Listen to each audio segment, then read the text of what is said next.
Libro El perfil de la crisis venidera, por el pastor Donald Ernst Mansell. Introducción. Las predicciones humanas y la más segura palabra de la profecía divina. Porque no hemos seguido fábulas ingeniosas cuando os hemos hablado del poder y de la venida de nuestro Señor Jesucristo, sino que fuimos testigos oculares de su majestad, porque Él recibió honra y gloria del Padre Dios cuando una voz vino desde la magnífica gloria y dijo: Este es mi Hijo amado, en Él me complazco. Y nosotros oímos esa voz enviada del cielo cuando estábamos con Él en el Monte Santo. Tenemos también la palabra profética más segura, a la cual hacéis bien en estar atentos como a una antorcha que alumbra en lugar oscuro, hasta que el día esclarezca y el lucero de la mañana salga en vuestros corazones. Segunda de Pedro, capítulo 1, versos 16 al 19. La predicción de Herbert George Wells. El famoso historiador, novelista y visionario británico Herbert George Wells, en 1933 publicó una novela titulada El aspecto de las cosas que sucederán. Describió en ella la historia del mundo durante los próximos 173 años, es decir, hasta el año 2106. George Wells, como visionario y evolucionista, creía que la sociedad humana avanzaba certeramente hacia la perfección. En la lucha por la supervivencia de los más fuertes y mejor adaptados, se producirían retrocesos ocasionales, pero la tendencia general sería siempre en dirección ascendente hacia la utopía. No sorprende entonces que Wells haya presentado en su novela la historia futura en términos luminosos. Pero George Wells tuvo un rudo despertar cuando la Segunda Guerra Mundial hizo añicos su utópico sueño. Como resultado, en 1945, un año antes de su fallecimiento, Wells publicó su último libro titulado La mente al final de la traíla. Se ha dicho que esta obra es un débil grito de desesperación. El autor reconoce en ella el fracaso de sus predicciones. Uno de sus capítulos se titula No existe configuración de las cosas futuras, lo cual es una cándida admisión del fracaso de su profecía.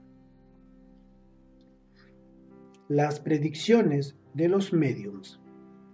Así son las predicciones humanas, fallan con mucha frecuencia. La sección titulada Vida del periódico The Idaho Statesman del 23 de enero de 1995 contenía un artículo titulado Los médiums no lograron detectar la cercanía de su año malo. En ese artículo, el periodista Jean Emery, que había estado siguiendo la pista a las predicciones de los médiums desde 1978, encontró que estos generalmente se desempeñan en forma horrible, pero en el año 1994 les fue un poco peor aún. A continuación presentamos una muestra de sus predicciones. Frank Sinatra será nombrado embajador a Italia. Madonna se casará con un jeque del cercano oriente y se convertirá en una esposa totalmente tradicional. Charles Manson será sometido a una operación que cambiará su sexo y será puesto en libertad. A diferencia de las predicciones no confiables de los médiums o de los pronosticadores serios como George Wells, la Biblia ofrece lo que Segunda de Pedro 1:19 llama la palabra profética más segura. El contexto de esta declaración es la transfiguración de Jesús. Pedro estaba convencido de que Cristo regresaría a este mundo en poder y gloria porque había presenciado la transfiguración, la palabra profética más segura. Entonces, lo que Pedro está diciendo es que tenemos una palabra más segura que su testimonio ocular. ¿Cómo puede ser esto? Aquí está la respuesta. Lo que Pedro vio en el monte de la transfiguración lo convenció de que Jesús regresaría a este mundo en poder y gloria. Pero el lector y el que esto escribe no estuvimos con él, por lo que debemos aceptar la palabra de Pedro en cuanto a lo que él vio era prueba de la segunda venida. Pero este no es el caso de la profecía bíblica. Nosotros que estamos viendo el cumplimiento de las señales de la venida de Cristo que anuncia la Biblia, tenemos evidencias más dignas de confianza que el testimonio ocular de Pedro. Es en este sentido que la profecía bíblica es más segura que aceptar la palabra de Pedro como testigo ocular. La Biblia es como una carta. La Biblia es como una carta de navegación por la cual un piloto en un barco llega hasta su destino. En forma singular, a medida que estudiamos las profecías de la Biblia referentes a la segunda venida de Cristo y presenciamos el cumplimiento de estas predicciones en nuestros días, se acrecienta nuestra confianza en la profecía bíblica para los últimos días y por ende en la Biblia misma. La siguiente ilustración lo ayudará a comprender mejor este punto. Cuando yo tenía 4 años de edad, mis padres se mudaron de Río de Janeiro, en Brasil, a Recife, ciudad situada en la costa noreste del país. Viajamos en un transatlántico. Mi padre se hizo amigo del capitán del barco. Un día, este lo invitó a que lo acompañara en el puente y me llevaron con ellos. Lo único que recuerdo es al piloto que hacía girar una enorme rueda con muchas manijas. No vi una carta de navegación de gran tamaño frente al timón que el piloto usaba para guiar el barco. Si hubiera tenido más edad para comprender y examinar el mapa, habría visto la costa brasileña en el lado izquierdo y el océano Atlántico en el lado derecho. Nuestro barco llegó a las afueras del puerto de Recife, a eso de las 2 de la mañana, y echó anclas. La ciudad ha recibido ese nombre porque frente a su costa hay un arrecife de coral, lo que hace muy difícil la entrada al puerto. Mis padres nos despertaron, nos vistieron y nos llevaron a cubierta, hasta la baranda del barco. Desde allí miramos el mar en la oscuridad nocturna. Papá señaló una luz oscilante que avanzaba hacia el barco. Nos dijo que era una lancha que traía a un piloto que guiaría nuestro barco hasta el puerto. Cuando la lancha llegó junto al barco, divisé al piloto vestido con su traje blanco. Repentinamente oí un fuerte ruido cuando los tripulantes lanzaron una escalera de cuerdas por la borda. El piloto aprovechó la llegada de una ola que levantó la proa de la embarcación para tomarse de la escalera y trepar hasta la cubierta de nuestro barco. Si lo hubiera acompañado hasta el puente de mando y tenido más edad para comprender el mapa del puerto con el mapa de navegación en alta mar, habría descubierto que la única diferencia entre las dos era que la del puerto era mucho más detallada y tenía bien marcados el arrecife y los bancos de arena. Habría notado también que la carta de navegación del puerto de Recife coincidía en todos los puntos importantes con la carta de navegación en alta mar. La Biblia es la carta de navegación de alta mar. Sus profetas nos muestran claramente lo que nos aguarda en el futuro. Los cristianos del pasado y del presente han guiado sus vidas por sus enseñanzas y han sabido que las profecías bíblicas son dignas de confianza. La carta de navegación del puerto de los adventistas.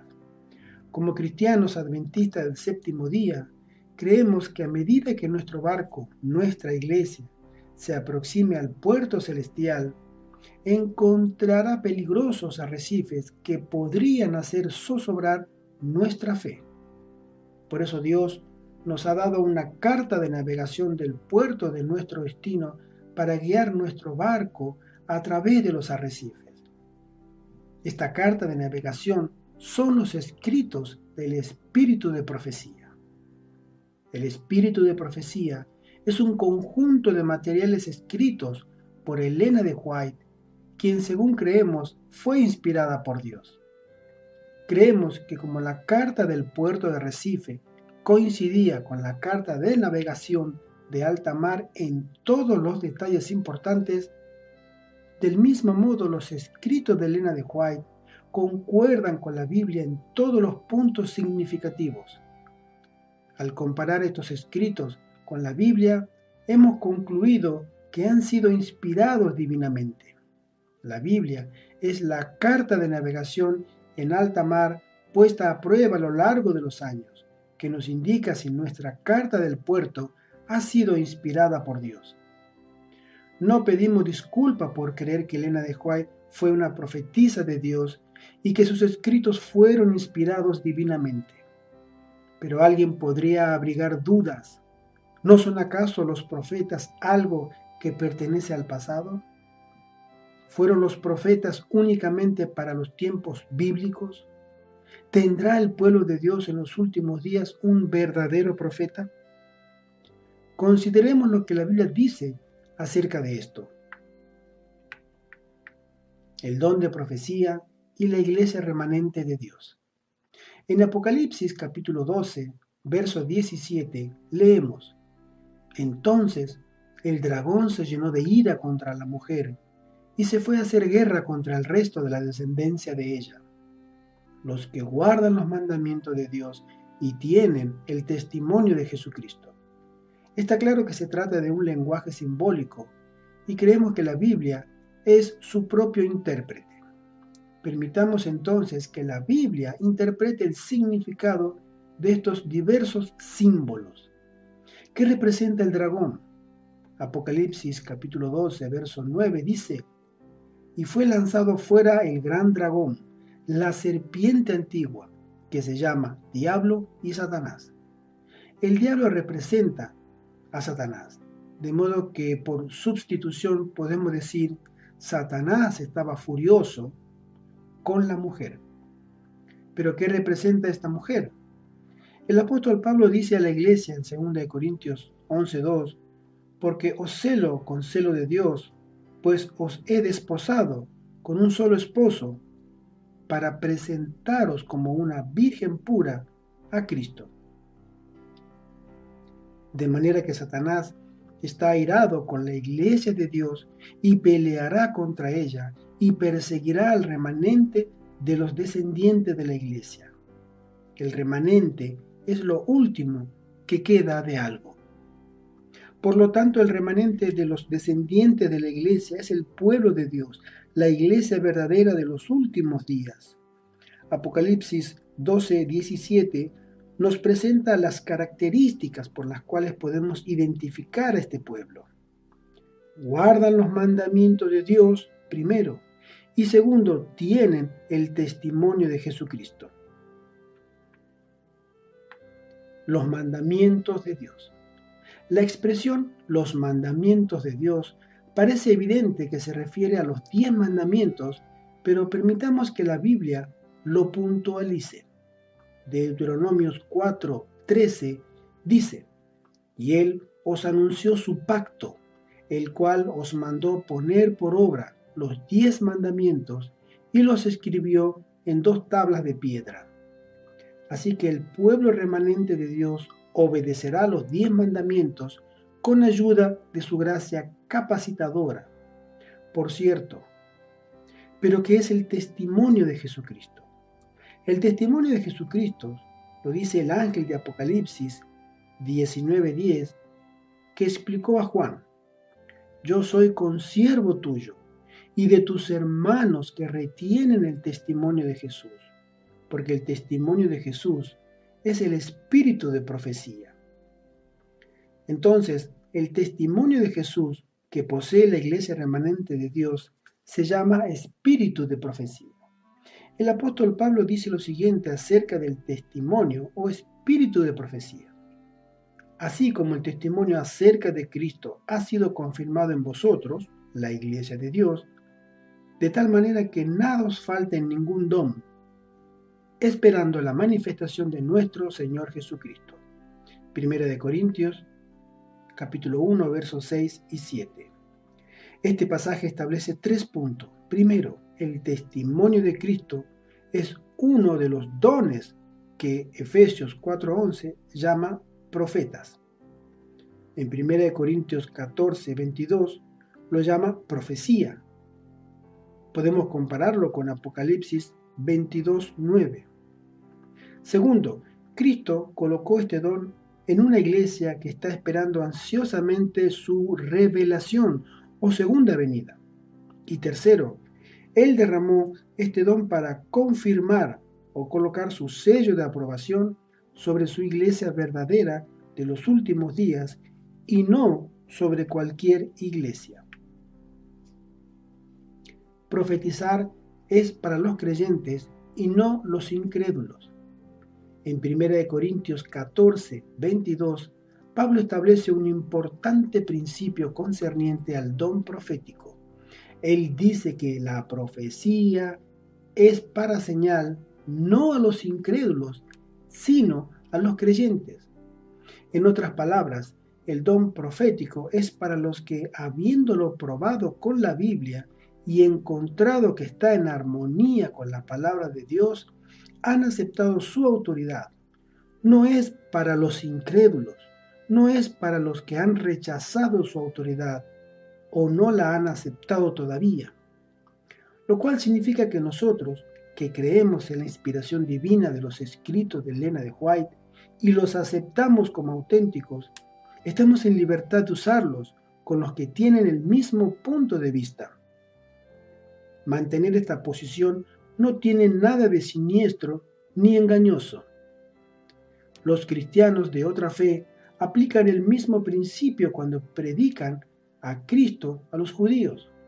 Los cristianos bíblicos aceptan la autoridad del Antiguo y el Nuevo Testamento, pero los judíos aceptan únicamente la del Antiguo Testamento. Como resultado de esto, los cristianos emplean el Antiguo Testamento para convencer a los judíos de que Jesús es el Mesías prometido.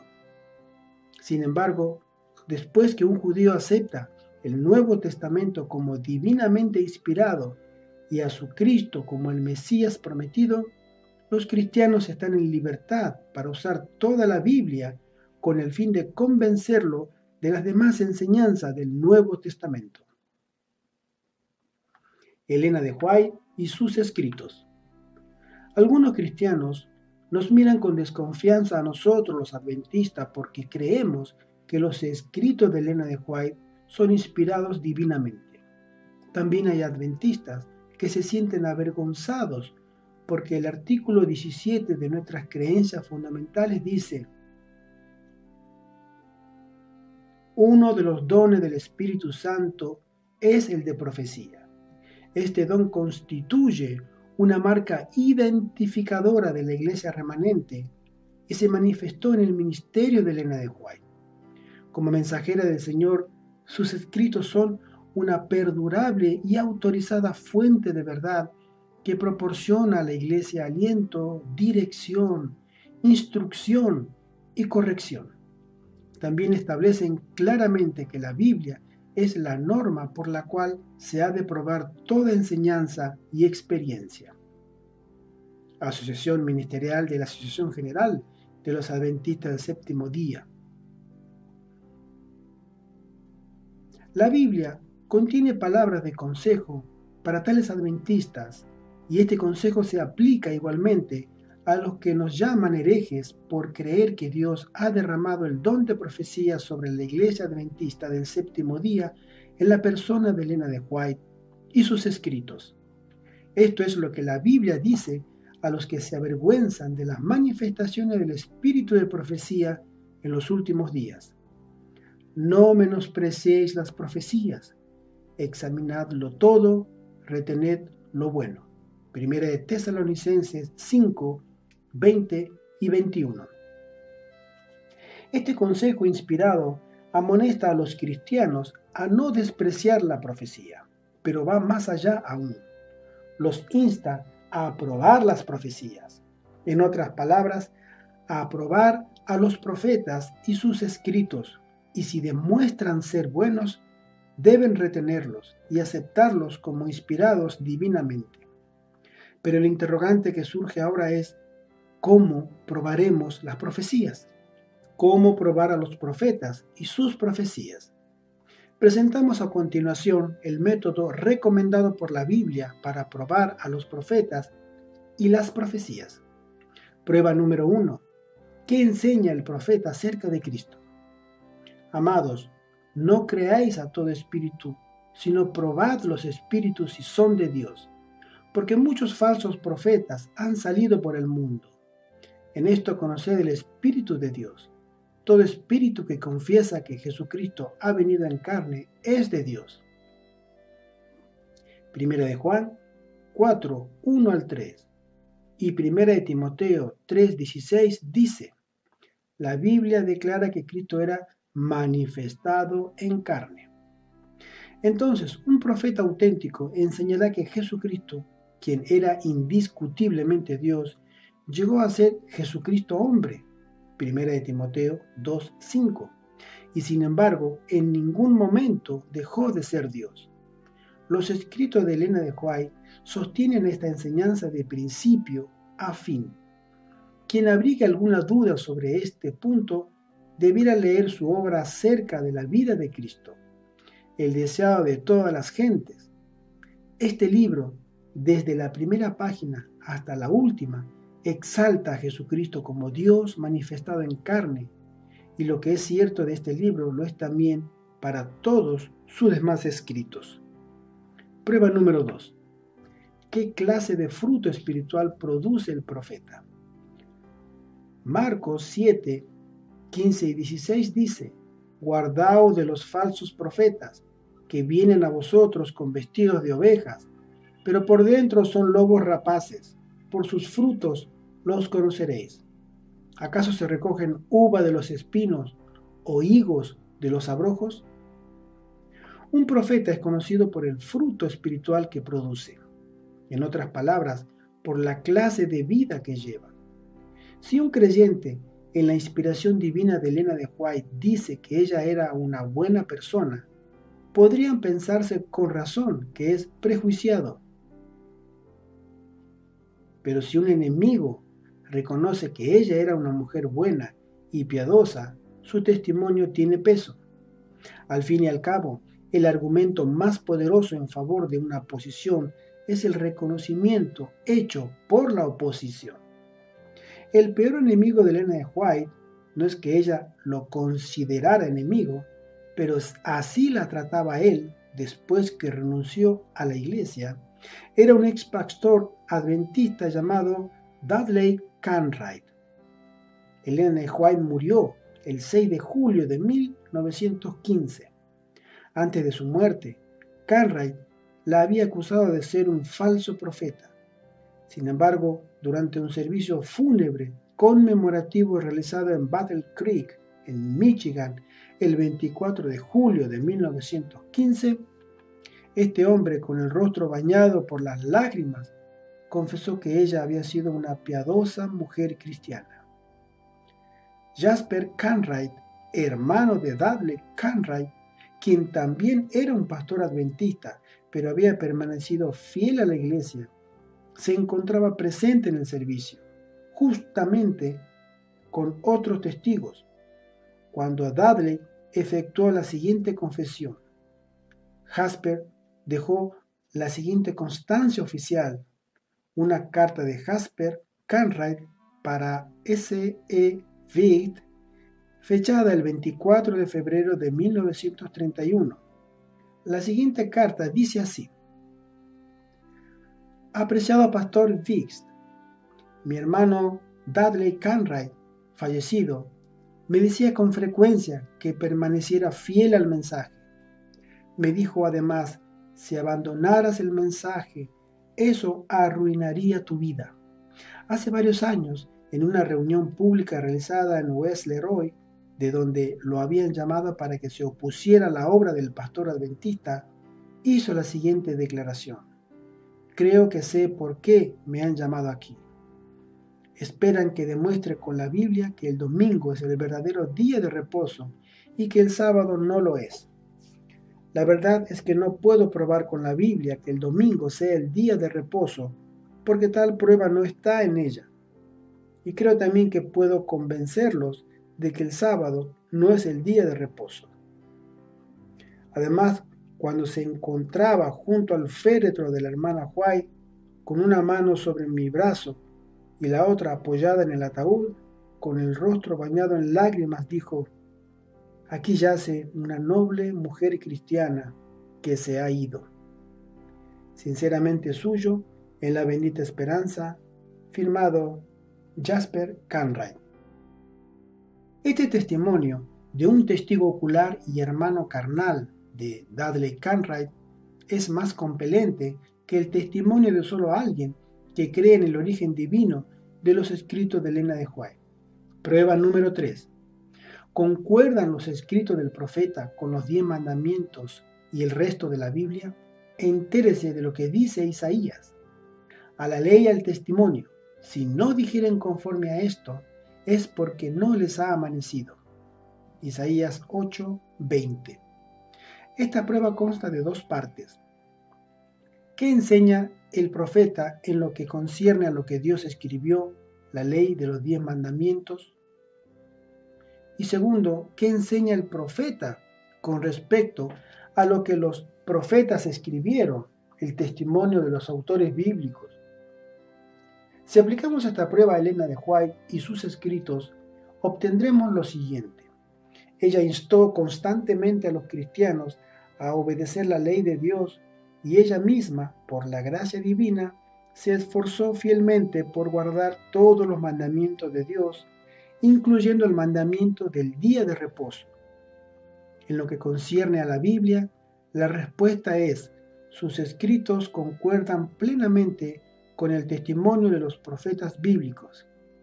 Ni ella ni sus escritos presumieron alguna vez de corregir la Biblia. Antes bien, ella y sus escritos aceptaron la Biblia tal como fue escrita y siempre reconocieron la supremacía de la Escritura. Notemos lo que escribió acerca de esto: que todos sean atraídos hacia la Biblia, porque es la única regla de fe y doctrina. Biblia Eco, octubre 15, 1892. Mientras los escritos de Elena de White ofrecen con frecuencia ideas instructivas y esclarecedoras, cada vez que esas ideas se comparan con la Biblia, se las encuentra en acuerdo total con ella. Prueba número 4. ¿Se cumplen las predicciones del profeta? Cuando se cumpla la palabra del profeta, será conocido como el profeta que Jehová en verdad envió. Jeremías 28:9. El cumplimiento de las predicciones del profeta es la cuarta prueba que establece si éste es o no es inspirado. Posteriormente examinaremos algunas predicciones efectuadas por Elena de White y a continuación examinemos lo que sigue. Es necesario aplicar las 4 pruebas. La aplicación de una sola prueba bíblica no basta para establecer si una persona es o no es profeta de Dios. Algunos falsos profetas pueden reconocer que Cristo era Dios manifestado en carne, pero puede suceder que no satisfagan una o más de las pruebas restantes. Algunos pueden causar la impresión de tener una vida piadosa, pero fallar en otra prueba. También otros pueden asegurar que sus escritos están en armonía con la Biblia, lo cual puede parecer verdad por un tiempo, pero después él o sus escritos pueden fallar en una o más de las pruebas restantes.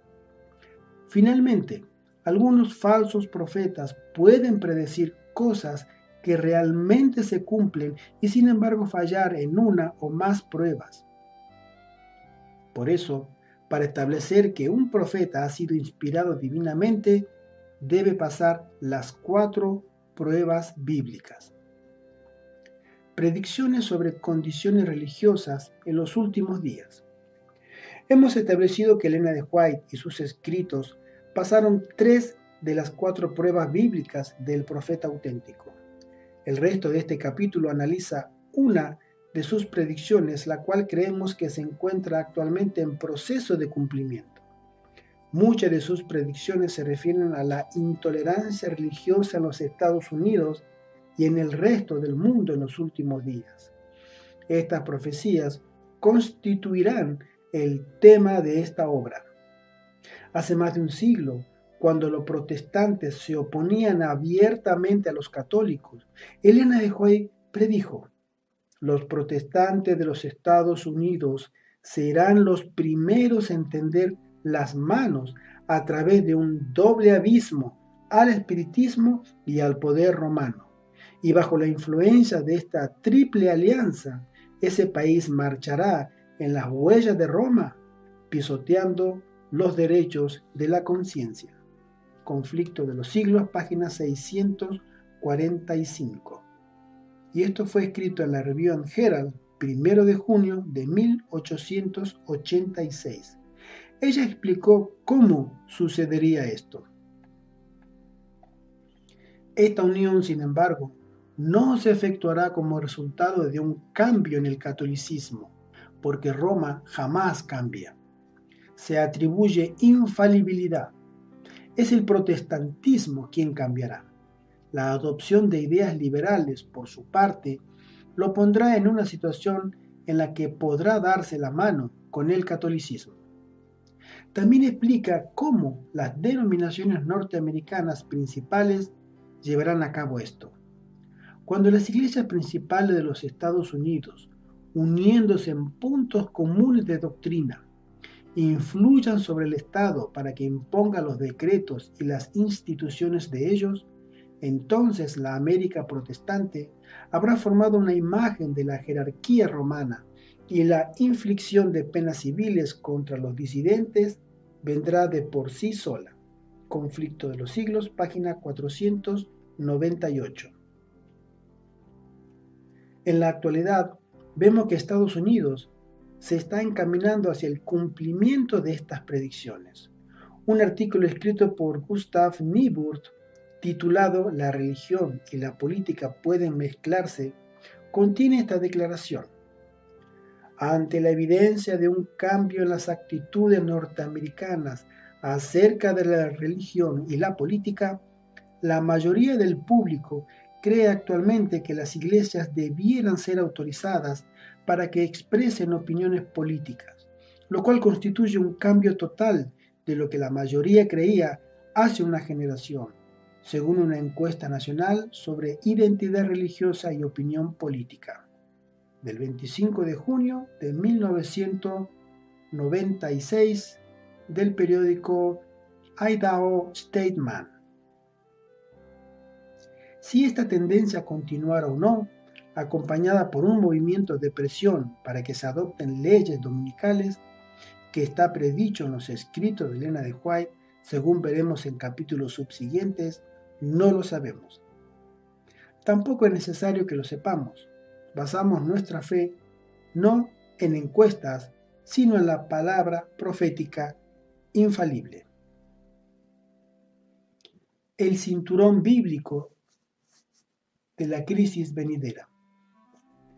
David Clough, en su opúsculo titulado Coqueteando con Roma, mixtura con el catolicismo romano, dice que por más de 30 años, desde la década de 1960, la Convención Bautista del Sur ha estado acercándose al catolicismo romano.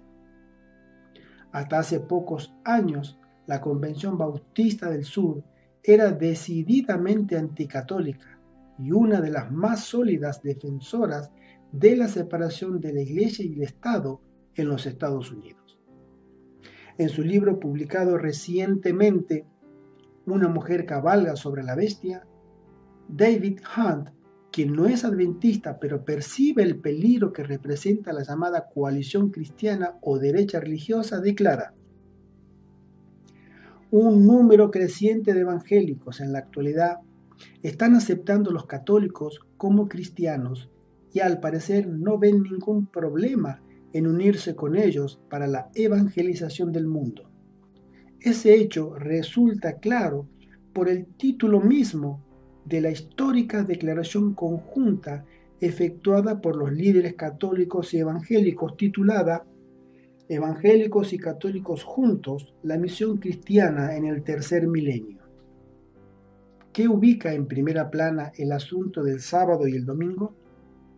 Además de los cambios que se están operando en el clima religioso, actualmente presenciamos cambios ecológicos que están comenzando a efectuar el clima del planeta y presagian desastres de enormes consecuencias.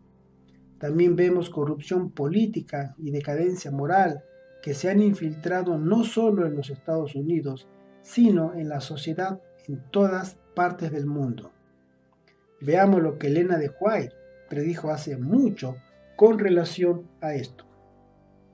A medida que los hombres se alejan cada vez más de Dios, se permite que Satanás ejerza poder sobre los hijos de desobediencia. Arroja destrucción entre los hombres. Review and Herald, 16 de julio de 1901. Veamos quién está realmente causando estas calamidades y lo que Elena de White predice que sucederá cuando esos desastres caigan sobre la humanidad. Se declarará que los hombres ofenden a Dios al violar el descanso del domingo, que este pecado ha traído calamidades que no concluirán hasta que la observancia del domingo no sea estrictamente obligatoria, y que los que proclaman la vigencia del cuarto mandamiento, haciendo con ello que se pierda el respeto debido al domingo y rechazando el favor divino, turban al pueblo y alejan la prosperidad temporal. Conflicto de los Siglos, páginas 647 y 648. Los adventistas proclaman la segura palabra profética, pero no fijan fechas. Estas calamidades causadas por Satanás, predichas hace más de 100 años, pueden presentarse con mayor rapidez que lo que cualquiera de nosotros espera. Pero no importa cuándo vengan, debemos estar preparados espiritualmente y sin embargo debemos evitar ser pronosticadores o fijar fechas. Elena de White advierte en la Review and Herald del 22 de marzo de 1892 lo siguiente: se me ha advertido repetidamente con respecto a la fijación de fechas. No volverá a haber, desde 1844, un mensaje para el pueblo de Dios que esté basado en una fecha. No podemos saber el tiempo definido para el derramamiento del Espíritu Santo o la venida de Cristo. En otro lugar, amonesta: ni está contemplado en la providencia de Dios que cualquier hombre finito que emplee un instrumento que haga cómputos con números, símbolos o signos pueda saber con ningún grado de exactitud el tiempo de la venida del Señor. Mensajes Selectos, tomo 9, escrito en 1891. Por otra parte, mientras evitamos ser pronosticadores o fijar fechas, debemos percatarnos del firme curso de los acontecimientos ordenados por Dios. Y cuando ocurran estos acontecimientos, tenemos que anunciar su cumplimiento al mundo. El significado de esto es que los adventistas no han sido suscitados por Dios para ser profetas. En cambio, hemos sido establecidos para proclamar la segura palabra profética. Entonces, mientras procuramos penetrar los misterios del futuro, aprendamos a no pensar más de lo que está escrito. 1 Corintios 4:6. Cuando la Biblia y el espíritu de profecía predicen claramente que ciertos eventos ocurrirán en el futuro, podemos tener la seguridad absoluta de que esos eventos sucederán en la forma predicha. pero no debemos fijar fechas para el tiempo cuando ocurrirán, ni tampoco ir más allá de lo que la segura palabra profetice garantiza. Observemos el firme curso de los acontecimientos. Elena de White escribió en 1907: «Tengo una clara comprensión de lo que será el futuro». Carta 28, 1907. Y esta clara comprensión de los eventos del tiempo del fin se refleja en sus claras y consecuentes predicciones apocalípticas. La Biblia y los escritos del espíritu de profecía nos proporcionan numerosos eslabones de causa y efecto entre los acontecimientos que aparecerán en el futuro, pero cuánto tiempo transcurrirá entre un evento y el próximo no ha sido revelado. Puesto que los últimos movimientos serán rápidos, como lo dice Testimonio, tomo 9, página 11, a todos nos sorprenderá la rapidez con que ocurrirán algunos de esos eventos, porque se nos ha dicho que el final llegará con mayor rapidez de la que muchos esperan. El propósito principal de la profecía. El propósito principal de Dios en la predicción del futuro no es que podamos saber el día y la hora, como lo dice en Mateo capítulo 24, verso 36, de la venida de Jesús, o cuándo concluirá el tiempo de prueba, o cuándo se promulgarán las leyes dominicales, sino para que cuando la segura palabra profética suceda, creáis que yo soy. Juan 13, 19, y nos regocijemos porque nuestra redención está cerca, como dice Lucas 21, 28. Amén.